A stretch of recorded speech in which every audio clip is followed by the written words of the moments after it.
Muy buenos días. Hoy vamos a estar comentando sobre 6 pasos importantes para leer en un electrocardiograma. Comencemos. Estos 6 pasos son la calibración y la derivación a OBR, el ritmo sinusal o no, la frecuencia cardíaca, el eje eléctrico, la morfología de ondas y segmento y la interpretación de las alteraciones eléctricas. El paso número 1 es la calibración. Para yo evaluar la calibración voy a fijarme en una barrita que hay al inicio o al final de cada electrocardiograma y esta no puede tener más de 10 milímetros de alto. Si esta barrita tuviera más de 10 milímetros de alto, nuestras ondas van a salir muy altas. La onda R va a salir muy alta y yo puedo estar cometiendo iatrogenia diciéndole al paciente que tiene una hipertrofia ventricular izquierda porque veo una R alta y el Sokolov me da positivo. Por el contrario, si la barrita está muy chiquita, que mida, por ejemplo, 5 milímetros, mis ondas van a tener un microvoltaje y yo le voy a estar diciendo a mi paciente que hay que estudiarlo porque posiblemente tenga, por ejemplo, un hipotiroidismo. Entonces estoy cometiendo también iatrogenia, error médico, por no fijarme simplemente de si mi electro estaba calibrado o no estaba calibrado. Ese es el paso número 1. Vamos al paso número 2. El paso número 2 es revisar la derivación AVR. Es importante ver esta derivación. Es el segundo paso en la lectura de un electro. AVR tiene que estar negativa. Siempre todo para abajo. La onda P para abajo, la onda T negativa, en la R para abajo. Esto es por lo que ya habíamos visto en alguna clase anterior, porque AVR se quedaba durante el proceso de despolarización con cargas negativas. Si yo veo una VR positiva, le tengo que pedir al técnico de electro, a la enfermera o mi persona, tengo que repetir el electrocardiograma porque posiblemente las paletas fueron mal ubicadas. Los colores, las paletas, cada una en su lugar, fueron mal ubicadas. Entonces, una vez que yo repita el electrocardiograma, debió salirme ya a VR negativo.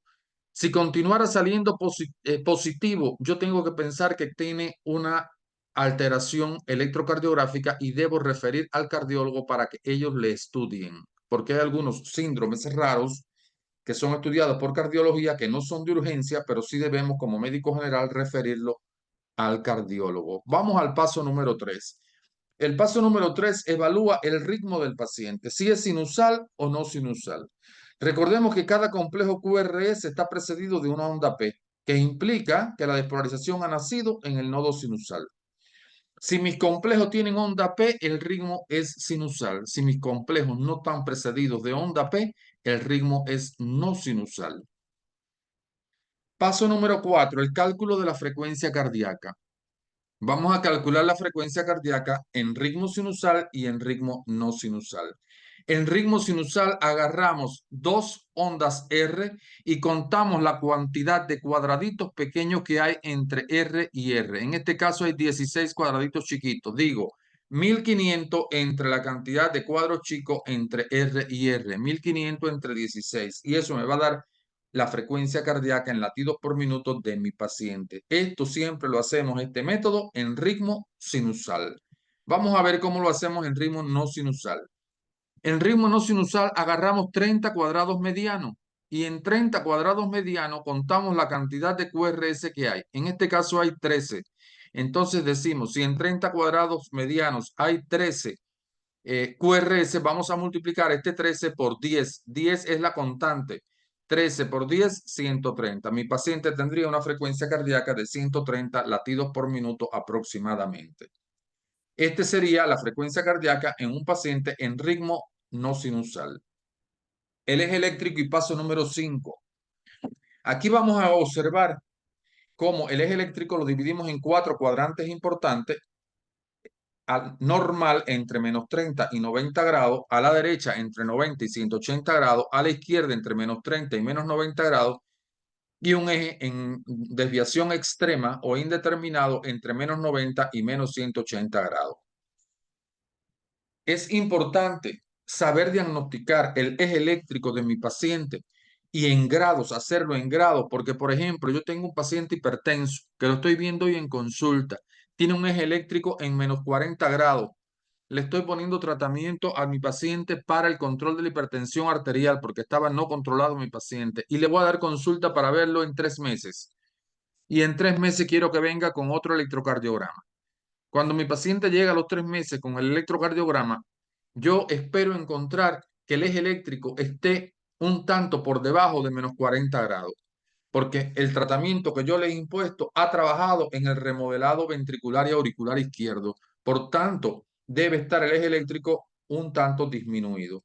Si esto no estuviera así y estuviera ahora en menos 50, yo diría el tratamiento que le estoy poniendo a mi paciente no es el adecuado. Entonces, el eje eléctrico tiene un valor pronóstico de seguimiento del paciente. Es importante en la consulta externa de todo paciente hipertenso, diabético, cardiópata, renal crónico, para evaluar el compromiso que hay a nivel cardiovascular. Vamos a ver, esta es una forma de yo calcular el eje eléctrico cuando estoy en la emergencia y no puedo hacer el cálculo en grados.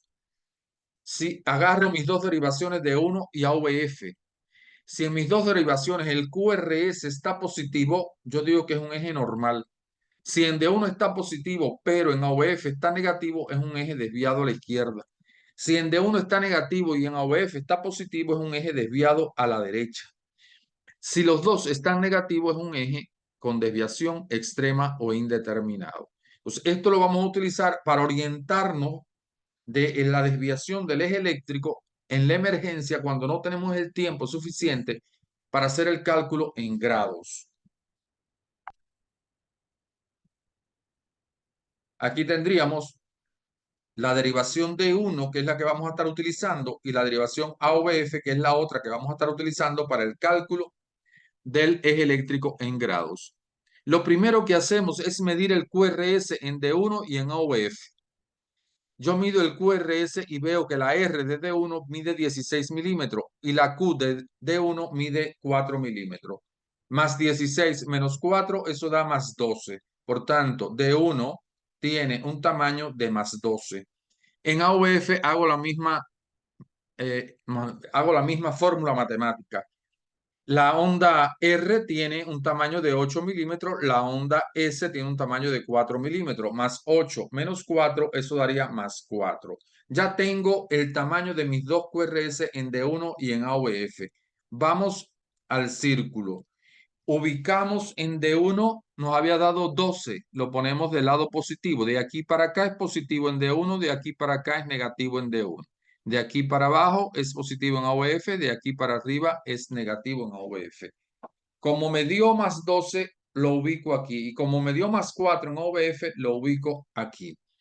El próximo paso sería trazar una perpendicular a ambas derivaciones. A D1 le paso una perpendicular que corte el punto de más 12 que había obtenido y en AVF trazo una perpendicular que corte al punto de más 4 que había obtenido. Y si nos damos cuenta, ambas perpendiculares se cruzan a este nivel. Si se cruzan a ese nivel, voy a seleccionar un vector de despolarización de mi paciente que pasa a ese nivel. Por tanto, yo diría que mi paciente tiene alrededor de 27, 28 grados en su eje cardíaco. Ese es un eje cardíaco que está ubicado en el cuadrante de la normalidad. Por tanto, un eje cardíaco normal. Esa sería la forma de yo obtener el eje cardíaco a través de este mecanismo y darlo en un resultado en grados. Vamos ahora a leer nuestras ondas y segmentos para determinar las arritmias frecuentes.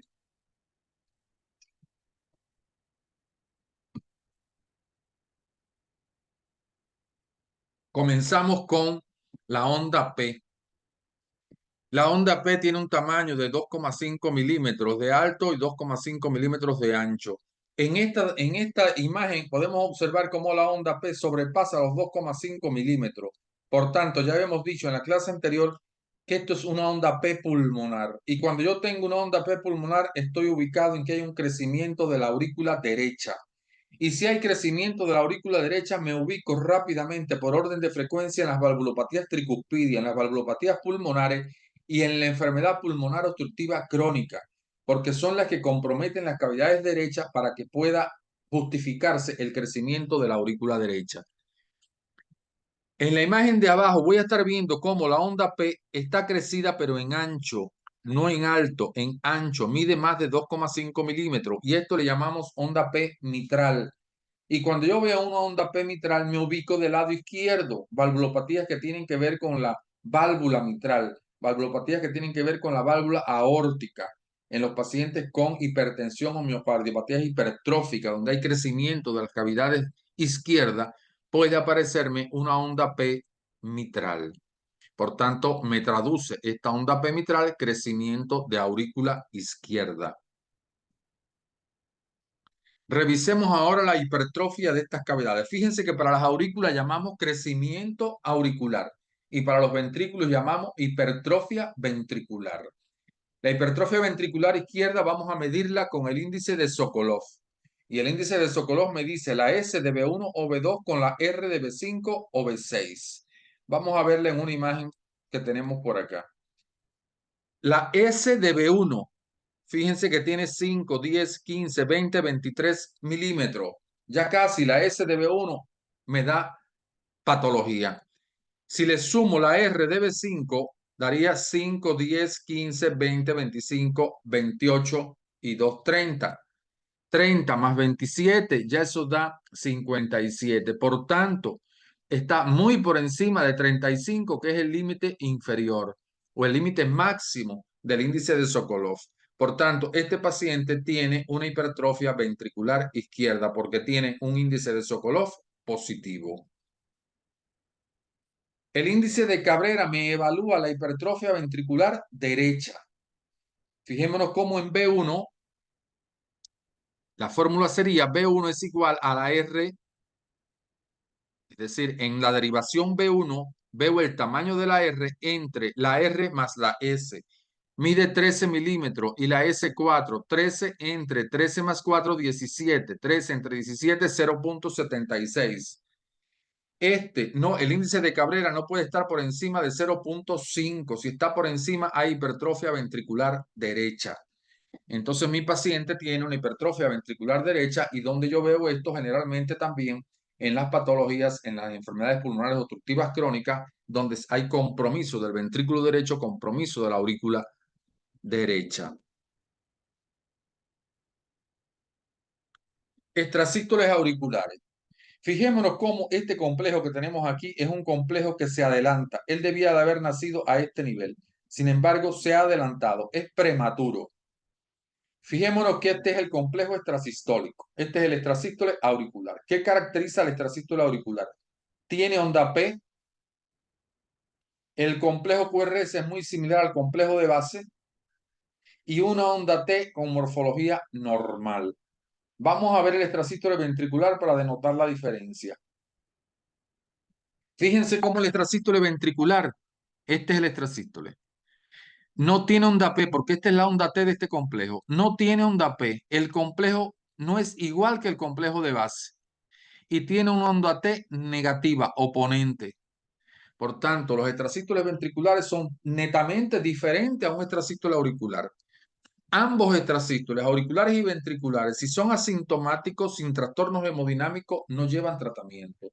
El único tratamiento que le vamos a poner es el control de los factores de riesgo. ¿Y cuáles son los principales factores de riesgo de extrasístoles? Bueno, el tabaquismo, la ansiedad, el café, las drogas. Por tanto, tengo que trabajar en las modificaciones del estilo de vida del paciente. En caso de que hubiese deterioro hemodinámico, manifestaciones clínicas, sintomáticos, mi paciente con extrasístoles mejoran mucho, sobre todo los ventriculares, que son los que más síntomas dan, con los beta bloqueadores.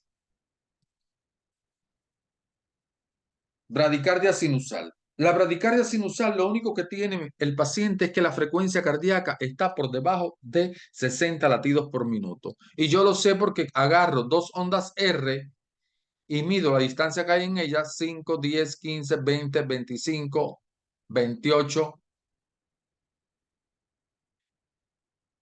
28 cuadraditos. Por tanto, 1500 entre 28, eso me da una frecuencia por debajo de 60 latidos por minuto. Pero siempre los complejos van a estar precedidos de onda P. La bradicardia sinusal nosotros la manejamos sobre todo con atropina. Le ponemos atropina en cuerpo de guardia y vamos a ver la respuesta. Si hay una buena respuesta y la frecuencia cardíaca mejora, nos ponemos contentos. Porque si no hay una buena respuesta, pudiera el paciente tener un nodo sinusal enfermo Y eso es criterio de referencia al cardiólogo. Taquicardia sinusal. La taquicardia sinusal es cuando yo cuento entre una R y la otra R y hay más de 100 latidos por minuto, pero no más de 150. Es decir, la taquicardia sinusal, hay onda P porque es sinusal, pero la frecuencia cardíaca está entre 100 y 150 latidos por minuto. La conducta ante este paciente, iniciamos con maniobras vagales. Maniobras vagales como compresión del seno carotidio, compresión del globo ocular en el reflejo oculocardíaco, reflejo faríngeo, maniobra de Valsalva, que me permiten a mí reducir la frecuencia cardíaca. Ese es el tratamiento. En muchas ocasiones está derivado de una situación estresante y ponemos ansiolítico, ponemos benzodiazepina, sedante para controlar un tanto este problema. Y aquí están algunos medicamentos que cuando no resuelve con maniobras vagales mi paciente, puedo estar utilizando las drogas que lentifican la conducción auriculoventricular como los beta bloqueadores, los anticálcicos y el digital. La taquicardia auricular o paroxística supraventricular es aquella que la frecuencia cardíaca está entre 150 y 200, es decir, está por encima de 150. Entonces deja de ser una taquicardia sinusal para convertirse en una taquicardia paroxística supraventricular o una taquicardia auricular. Tratamiento de elección en esta taquicardia, maniobras vagales. Si después de las maniobras vagales, entre 10 o 15 minutos, el paciente no mejora, entonces yo puedo comenzar el uso de las drogas antiarrítmicas que había mencionado para lentificar la conducción auriculoventricular. La droga de elección en este caso es la adenosina, ¿verdad? La adenosina es de 6 miligramos, que si yo no resolviera con ella, entonces tengo posibilidad de utilizar los otros dos grupos farmacológicos como son los beta bloqueadores y los anticálcicos. Fibrilación auricular. La fibrilación auricular se caracteriza porque no hay onda P y los complejos QRS no son equidistantes. Tiene esas dos características, muy fácil de diagnosticar.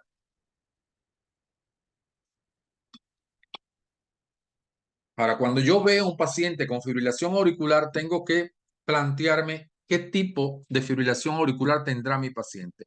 ¿Será paroxística? ¿Será persistente? ¿Será permanente? Porque en dependencia de ello, yo voy a tomar decisiones. La fibrilación auricular paroxística es aquella que se presenta, es recurrente, pero entra a ritmo sinusal por sí sola. Con solo utilizar drogas que lentifiquen la conducción AB, mi paciente entra a ritmo sinusal.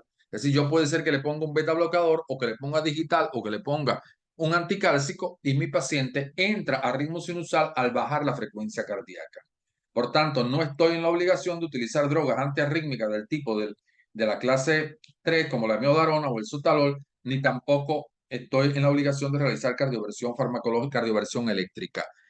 Entonces, en la fibrilación auricular persistente sí tengo que controlar frecuencia con las mismas drogas lentificadoras de la conducción AB, voy a anticoagular a mi paciente y le voy a planificar una cardioversión eléctrica o farmacológica. Entonces, yo a este paciente le voy a estar diciendo ya dentro de una semana usted viene para verlo, ya tiene la frecuencia normal y comenzamos con le administramos amiodarona endovenosa para cardiovertir la arritmia o lo llevamos a la salida de terapia y le hacemos una cardioversión eléctrica planificada. Diferencias entre cardioversión y desfibrilación. La desfibrilación no es planificada, la cardioversión es planificada.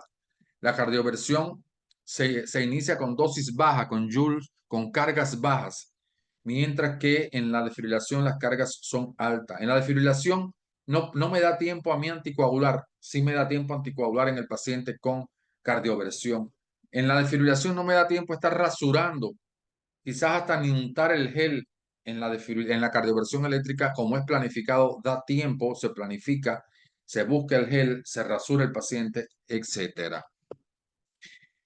Y nos quedaría el paciente, aquel que tiene una fibrilación auricular permanente, que lo único que le hacemos es control de frecuencia y anticoagulación o antiagregación plaquetaria, puesto que siempre está en fibrilación auricular y yo no voy a intentar llevarlo a ritmo sinusal. Para cualquiera de los tres pacientes, de las tres condiciones, yo tengo el índice de Chappe-Bass, que es un índice que me predice el riesgo de tener un ictus cerebral secundario a una fibrilación auricular. Si el riesgo es bajo, utilizo antiagregante. Si el riesgo es alto, utilizo anticoagulante. Y si el riesgo es moderado, tomo la decisión yo si usar anticoagulante o usar antiagregante. Es importantísimo para hacer la prevención del ictus cerebral. Aquí les dejo las drogas antiarrítmicas más utilizadas por nosotros y sus dosis y presentación. Vamos a hablar del bloqueo auriculoventricular grado 1. El bloqueo auriculoventricular grado 1, lo que tengo es un PR largo, PR mayor de 0,20 segundos, PR mayor de 5 cuadrados. Este paciente puede venir bradicárdico con frecuencias bajas, sentirse decaído, y yo voy a utilizar las mismas drogas que utilizaba en la bradicardia sinusal. Puedo utilizar la atropina, puedo utilizar los broncodilatadores, estos que traen teofilina, y puedo utilizar salbutamol también, que me ayudan a aumentar un tanto la frecuencia cardíaca. El bloqueo AB de segundo grado lo vamos a dividir en MOVIS 1 y MOVIS 2. El MOVIS 1 con PR variable significa que fíjense acá, el PR cómo se va alargando progresivamente. Aquí comienza, se va alargando, hasta que llega una P que no conduce al ventrículo. PR que se alarga, hasta que llegue esta P que no conduce al ventrículo. No tiene complejo QRS. Ese es el MOVIS 1 con un PR variable. Ahora vamos a ver el MOVIS 2. El MOVIS 2 es el PR que se mantiene fijo el PR hasta que llega una P que no conduce, no hay conducción del impulso eléctrico a nivel de los ventrículos. Este es el bloqueo AB grado 2, MOVIS 2 con un PR fijo. Estos bloqueos AB de segundo grado, si son sintomáticos, se lo vamos a referir al cardiólogo para que él valore la necesidad, sí o no, de implantación de marcapaso. Y vamos a ver el bloqueo AB de tercer grado. El bloqueo AB de tercer grado, tengo un bloqueo completo. Las aurículas no pueden pasar el impulso eléctrico a los ventrículos. Está bloqueada la vía. Por tanto, las aurículas se despolarizan sin ningún problema y tiran a una frecuencia auricular normal. Fijémonos acá. Si yo midiera la frecuencia auricular entre P y P, aquí hay una P junto con una T. Si yo midiera la frecuencia aquí, yo diría que hay 5, 10, 15, 17. Por tanto, 1500 entre 17, eso me da 75. Quiere decir que la frecuencia auricular está latiendo a un ritmo y a una frecuencia adecuada a nivel de las aurículas. Sin embargo, cuando hago el cálculo de la frecuencia ventricular entre R y R, 5, 10, 15, 20, 25, 30. Entonces, 1500 entre 30 me da 50, es decir, me da una frecuencia sumamente baja. Significa que las aurículas el impulso no lo están enviando a los ventrículos. Y ustedes se preguntarán, ¿y por qué se genera entonces, si no está entrando a los ventrículos esa frecuencia, ese impulso eléctrico? ¿Cómo generan una frecuencia de 40 y tanto, de 50 latidos por minuto? Bueno, porque a nivel de los ventrículos, en la pared ventricular tenemos los marcapasos subsidiarios y ellos son capaces de generar un impulso eléctrico y garantizar que mi paciente esté vivo por lo menos hasta que sea valorado y le pongan el marcapaso. Este bloqueo de tercer grado sí o sí es del cardiólogo y sí o sí lleva marcapaso transitorio inicialmente y el permanente a posteriori. Taquicardia ventricular. La taquicardia ventricular, fíjense que tenemos varias variantes, pero la característica de ella es que tiene un QRS ancho y no hay onda P. En esta que vemos acá arriba es una taquicardia ventricular monomórfica. Todos los complejos son similares. A diferencia de esta que está en esta segunda imagen, que es una taquicardia ventricular polimórfica. Es decir, tiene las mismas características de un complejo QRS ancho, mellado, en ausencia de onda P, pero existen diferencias en los complejos. Este es más grande, este es más chico, este es más chico, este es más grandecito. Por tanto, eso es una taquicardia ventricular polimórfica. Y en la torcedura de punta simula una espiral. Simula una espiral. Estos tres tipos, esta taquicardia ventricular, recuerden que este paciente va a venir muy mal a la emergencia. Puede venir ya en parada cardiorrespiratoria. Por tanto, yo tengo que actuar urgente. Si no está en paro, puedo utilizar la miodarona, que es una droga antiarrítmica que sirve tanto para las arritmias auriculares como ventriculares, y rápidamente manejar mi paciente para evitar que ocurra algo peor o me lleve a una fibrilación ventricular, que es lo más grave que pudiera estar pasando. Eso sería en relación con la taquicardia ventricular. La fibrilación ventricular, fíjense que son complejos que no se definen ondas ni segmentos. No hay definición de ondas ni de segmentos. Es algo muy aberrante, desorganizado. No se define el QRS. Por tanto, este paciente sí viene muy grave, casi siempre en paro cardiorrespiratorio, y usted está obligado a hacer desfibrilación eléctrica. No cabe de otra. En los bloqueos de rama, este es en el bloqueo de rama derecha, aparece generalmente en B1 un complejo muy típico que es el RSR'. Es un complejo ancho que mide más de 0,12 segundos y la tipicidad del complejo RSR'. Tiene un eje desviado a la derecha, puede tener depresión del segmento ST con T negativa asimétrica y ese sería un bloqueo completo de rama derecha. El bloqueo incompleto de rama derecha es aquel que el QR no se modifica, pero mantiene un eje a la derecha, puede haber depresión del ST con T negativa asimétrica como señal de sobrecarga ventricular. ¿Qué decir del bloqueo de rama derecha? Que el bloqueo de rama derecha, si aparece en un paciente que está un poquito taquicárdico de forma súbita, con falta de aire, hemoptisis, hipotenso, y había sido un paciente que salió del salón de operaciones hace unas horas, yo digo, esto se trata de un tromboembolismo pulmonar. Entonces, muchas veces el TEP cursa con bloqueo de rama derecha. De lo contrario, si mi paciente está asintomático, ni se le dice al paciente que tiene un bloqueo de rama derecha, se conversa solo con el familiar para que conozca de la alteración que hay a nivel eléctrico, pero no lleva tratamiento alguno. Solo repetir el electrocardiograma cada año.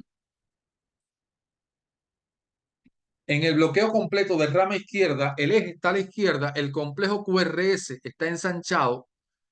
Voy a ver un complejo QRS ancho, sobre todo, bien en B1, bien en B5, B6 y en D1 y en OVL. Voy a ver ese complejo QRS ancho, mellado. Puedo encontrar depresión del segmento ST con onda T negativa asimétrica. Siempre es completo cuando tiene todas estas morfologías y es incompleto cuando yo no encuentro el QRS mayor de 0,12 segundos y sí aparecen el resto de las alteraciones. Recuerden ustedes que el bloqueo completo de rama izquierda es una variante de cardiopatía isquémica, por tanto se maneja tal cual. Yo tengo que evaluar mi paciente, poner antiagregante plaquetario, ponerle un beta bloqueador o un anticálcico, ponerle un nitrito porque muchas veces cursa con dolor precordial. En el bloqueo fascicular anterior, fijémonos cómo la derivación AVL tiene una Q muy pequeñita con una S mayor, con una R mayor. Es el típico patrón de QR en AVL con un eje eléctrico negativo, con un eje eléctrico en menos 60 grados. Entonces, esto es frecuente en el paciente que tiene un bloqueo fascicular anterior izquierdo y es forma también de cardiopatía isquémica. Se maneja también como una cardiopatía isquémica. El bloqueo fascicular posterior también es forma de cardiopatía isquémica y entonces también reviso en AVL y voy a estar viendo que hay una R muy pequeña con una S profunda. Y ese es el típico, con un eje desviado a la derecha. Un QRS, un eje desviado a la derecha. Entonces, ambos tipos, fascicular anterior y fascicular posterior, me traducen a mí variantes de cardiopatía isquémica y debo manejar tal cual. Nunca los mando para la casa si aparecen por primera vez estos patrones. Y para terminar, hablemos de los trastornos de la conducción acelerada, los síndromes de preexcitación, el Wolff-Parkinson-White y el Longano-Levin. Este paciente ha llegado con una taquicardia a la emergencia y cuando yo realizo el electrocardiograma veo que tiene un PR muy corto, PR corto. Pero además cuando reviso la derivación y veo en la onda R, veo que hay una muesca aquí en la onda R y esto se llama onda delta. Entonces, QRS corto con onda delta o el Parkinson-White. PR corto con onda delta o el Parkinson-White. Peor, PR corto sin onda delta, síndrome de Longano-Levin. Estos dos síndromes, si aparecen y lo diagnosticamos nosotros, debemos de referirlo al cardiólogo porque tiene tratamiento quirúrgico con ablación con radiofrecuencia. Muchas veces hacen arritmias complejas. Se presenta sobre todo en la mujer joven y tenemos que evitarlo. Bueno, esto eran las arritmias que queríamos compartir con ustedes que un médico general está obligado a revisar a saber porque se presentan en la emergencia, en el consultorio, en sala de hospitalización y es necesario conocerlo. Tengan todos bonita mañana, bonita tarde, bonita noche. Chao.